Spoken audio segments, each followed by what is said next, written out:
তারেক রহমান সাহেব যে টিম তৈরি করবেন, যে মন্ত্রী পরিষদ গঠন করবেন, সেই টিমের সদস্যদের দক্ষতা, যোগ্যতা, ন্যায়পরায়ণতা এবং এবং কি বলে আপনার দুর্নীতি থেকে দুর্নীতিমুক্ত অবস্থান তাকে সফলতার দিকে নেবে।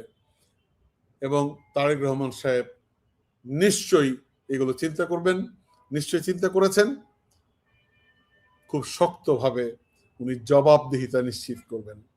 কারণ এক কথা যদি আমি বলতে চাই, এটি খুবই পরিষ্কার, শেখ হাসিনা যা করেছে ঠিক তার উল্টা করতে হবে।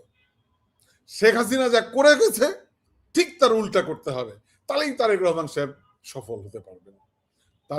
শেখ হাসিনা যা করেছে, শেখ হাসিনার তাবেদাররা যা করেছে, শেখ হাসিনার অলিগার্করা যা করেছে, শেখ হাসিনার আমলে ঠিক তার বিপরীতটি করতে হবে।